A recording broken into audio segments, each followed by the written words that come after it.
Moisture. It's one of the things that greatly affects the ecosystems and biomes that circle the Earth. The more moisture that you have, often the more variety of plants that live in a certain ecosystem.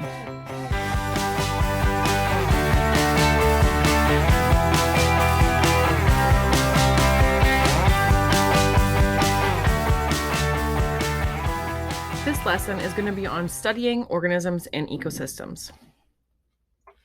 So, as we previously talked about, on Earth, life is not evenly distributed at all. We have deserts with very little life, the Arctic and Antarctic that have very small food webs that have specific organisms in them, and then we have incredibly diverse regions such as coral reefs and tropical rainforests.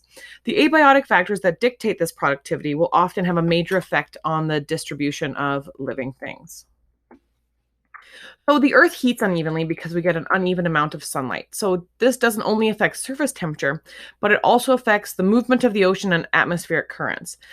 So we get, sometimes in the winter, we'll get the Arctic jet stream, and it gives us incredibly cold temperatures for a period of time.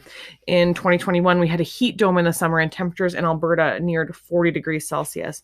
The Gulf Stream comes up from the Gulf of Mexico all the way up the coast of the United States and over to England, giving England very mild climate compared to other places at a similar latitude.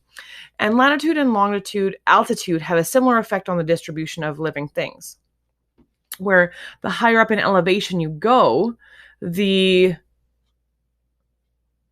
cooler it is, the drier it is, and therefore it affects the distribution of organisms that have the ability to live there.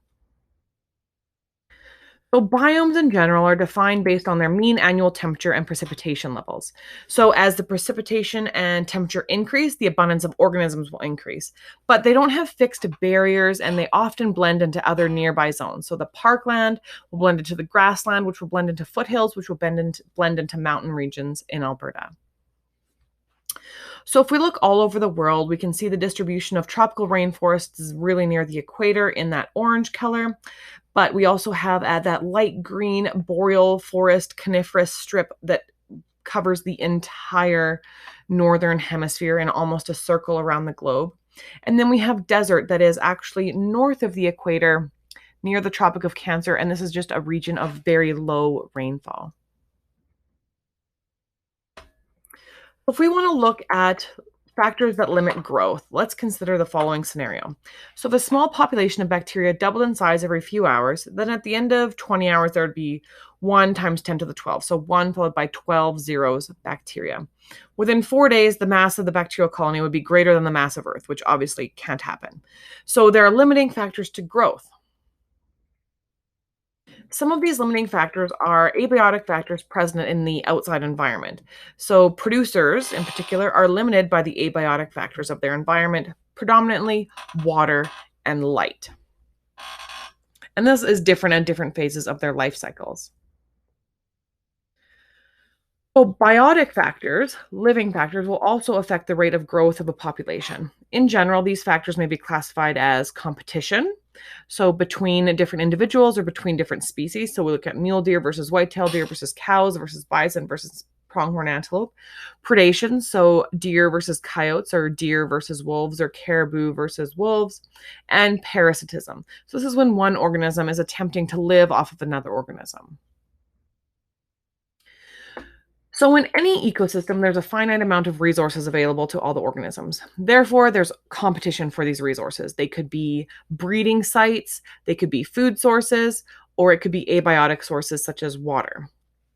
And these could be between the same members of the same species or between two different species. Intraspecific competition is competition within a species. So competition for mates, competition for nesting sites, competition for food, because there's often not enough resources to ensure the survival of all the individuals. Interspecific competition is competition between two different species who often occupy or their niches overlap. So if their niches are the same, the stronger species will become dominant, and eventually the weaker species will disappear through extinction, migration, extirpation. So we often see this happening when we have invasive species, because invasive species typically can outcompete native species, which can cause extinction or extirpation, so the elimination from a certain area. Predation naturally limits the populations of prey species, so typically herbivores or smaller carnivores. The change in the number of prey will affect the trophic levels beneath the prey species. So if we have an explosion of snowshoe hare populations in the northern boreal forest, in a year or so we'll see an increase in the amount of wolf species who hunt, or lynx, sorry, who hunt them. Then in a year or two, when the lynx population is able to heavily prey on the snowshoe hare population falls, and then shortly after, the lynx population will fall. So predators that feed on multiple prey types will affect numerous food chain relationships, which is why it's often wise to describe food webs instead of simple food chains. Parasitism differs from predation because the parasite does not intend to kill the host when feeding it. However, it often can. If there's an increase in the density of the host population, parasites can more easily pass between the hosts. So when we see farmed Atlantic salmon are often more prone to parasites such as sea lice than wild Atlantic salmon because we have a large amount of salmon kept in a small area. Parasitic infestations will often limit the reproductive and survival ability of the host. So sometimes if it doesn't kill the host outright, it's going to limit the ability of that individual to pass on their genetics and have offspring. When we're scientists looking at studying these populations, one of the things that we often do is population samples because we can't determine an entire population size of many species. So when sampling an area, we use transects or quadrants. So a transect is when we look along a certain line. As we see here, they have a line along the shore. And quadrant sampling is when you take a maybe 1 meter by 1 meter sample, you'll count the organisms in those areas, and then you'll multiply that by the entire sample area to estimate the size of the population. When we're looking at population densities, this is the number of organisms calculated per unit of area. So we might have over the whole area, 7 pronghorn per 100 meters squared, or 7 pronghorn per 10 kilometers squared. When we're looking at population density, we could look at the population density of wheat in a wheat field. We could look at the population density of fish in a lake. But again, we would want to take a small sample, multiply it to give it to that entire area that we would be studying.